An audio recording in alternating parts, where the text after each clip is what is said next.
পারিবারিক সহিংসতায় অনেক সময় দেখা যায় স্বামী কিছু একটা হলে স্ত্রীর গায়ে হাত তুলে বা স্ত্রী স্বামীকে নানা ধরনের অশান্তিতে রাখে বা পারিবারিকভাবে তারা সুখী নয়, নানান ধরনের সমস্যার জন্য লেগেই থাকে। সেই ক্ষেত্রে মাঝে মধ্যেই বা কোনো কারণবশত বশত স্ত্রী যদি কোনো ভুল করে থাকে বা স্ত্রীকে যদি স্বামীর পছন্দ হয়ে না থাকে, সেক্ষেত্রে মাঝে মধ্যেই দেখা যায় যে স্বামী স্ত্রীকে মারধর করে। এখন কথা হচ্ছে, স্ত্রীকে যদি স্বামী মারধর করে থাকে তাহলে সেক্ষেত্রে কি স্বামীর কি ধরনের শাস্তি হতে পারে? পারিবারিক সহিংসতা আইন 2010 আনুষ্ঠানিকভাবে স্ত্রী সহ পরিবারের সদস্যকে শারীরিক, মানসিক, যৌন এবং অর্থনৈতিকভাবে নির্যাতন করার বিভিন্ন রূপকে অপরাধ হিসেবে নির্ধারণ করে। আইনটি শুধু সাজা এবং জরিমানা দেয় না, ভুক্তভোগী ব্যক্তিকে সুরক্ষা, ক্ষতিপূরণ, বসবাস ও সন্তান সম্পর্কিত নির্দেশনা দিয়েও সুবিধা প্রদান করে থাকে। বিবরণ এবং সংজ্ঞা হিসেবে আমি যদি আপনাদেরকে খুব সহজ ভাষায় বলার চেষ্টা করি, তাহলে আইন অনুযায়ী পারিবারিক সহিংসতা বলতে শারীরিক নির্যাতন ছাড়াও মানসিক নির্যাতন, যৌন নির্যাতন, আর্থিক হয়রানি, বঞ্চনা, নানান ধরনের সমস্যা দেখা দিতে পারে। আইন নির্ধারণ করে কি পরিবার বা পরিবার সম্পর্কে এর ভেতর পড়ে, আর সেই সম্পর্ক পরিসরে কাউকে নির্যাতন করলে এই আইন তাদের ক্ষেত্রে প্রযোজ্য হয়ে থাকে। এই ক্ষেত্রে শাস্তি ও জরিমানা মূল পয়েন্টগুলো আমি আলোচনা করে দিচ্ছি। নিচের তথ্য সরকারি আইন ও সংস্থানসমূহের উপর ভিত্তি করে সংক্ষেপে করা হয়েছে। বিভিন্ন উৎসে সংখ্যা, বর্গে বা সামান্য পার্থক্য থাকতে পারে। নিচে প্রধান কারণগুলো উল্লেখ করা হচ্ছে। প্রাথমিক এবং প্রথম অপরাধ হচ্ছে ফিজিক্যাল আদার ডোমেস্টিক ভায়োলেন্স, অর্থাৎ সাধারণত প্রথম অপরাধ আদালত অপরাধীকে বিচার উপযোগী জরিমানা এবং অথবা কারাদণ্ড দিতে পারে। বাস্তব প্রয়োগ: প্রথম কিস্তিতে সাজা, ক্ষুদ্রকালীন, উদাহরণস্বরূপ 6 মাস পর্যন্ত তার জেল হতে পারে এবং জরিমানা বেশ কিছু সরকারি নথিতে উল্লেখ আছে। বরংবার অপরাধ বা গুরুতর অপরাধ যদি করে থাকে তাহলে সেই ক্ষেত্রে তার কি ধরনের শাস্তি হতে পারে?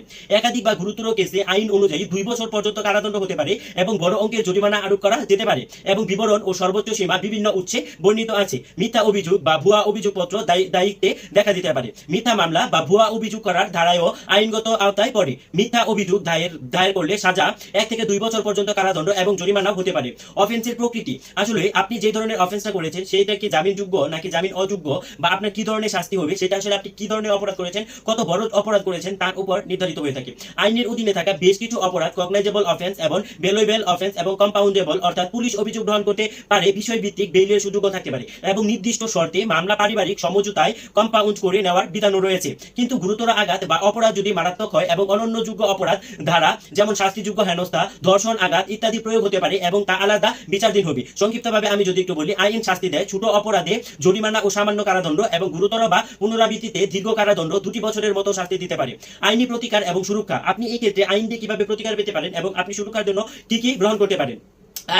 আইন ভিকটিমকে বিভিন্ন রক্ষা ও প্রতিকার প্রদান করে। উদাহরণস্বরূপ আমি যদি বলি, প্রটেকশন অর্ডার বা প্রবেশন অর্ডার, আবাসন সম্পর্কিত নির্দেশন এবং অর্থনৈতিক বা ক্ষতিপূরণ, সন্তান বা কাস্টডি সম্পর্কিত নির্দেশনা, সাময়িক তদন্ত বা অন-সাইট ইনভেস্টিগেশন। অভিযোগ করার প্রক্রিয়া: আপনি যদি আপনার স্বামীর দ্বারা নির্যাতিত হয়ে থাকেন তাহলে আপনি কিভাবে একটি অভিযোগ দায়ের করবেন সেই বিষয়টিও আমি বলে দিচ্ছি। সবার প্রথমে আপনি আপনার নিরাপত্তাকে নিশ্চিত করবেন। গুরুতর ক্ষতির আশঙ্কা হলে নিকটস্থ হাসপাতাল বা পুলিশ বা কোনো সেবাদাতা সংস্থার সাহায্য নেবেন। প্রমাণ সংগ্রহ করবেন। চিকিৎসার রিপোর্ট, ছবি, বার্তা, কল লগ বা সাক্ষীর বিবৃতি নেবেন। পরবর্তীতে আপনার কাজ হচ্ছে পুলিশে একটি অভিযোগ দায়ের করবেন। পুলিশকে জানান বা সরাসরি আইন ভিত্তিক প্রাপ্ত ট্রাইব্যুনালে অথবা রিলিফ আদালতে আবেদন করতে পারেন। আইন অনুযায়ী কর্তব্যপ্রাপ্ত পুলিশ বা অফিসার আপনার অভিযোগ গ্রহণ করে প্রাথমিক ব্যবস্থা নেবে। প্রটেকশন অর্ডার চাইতে পারেন।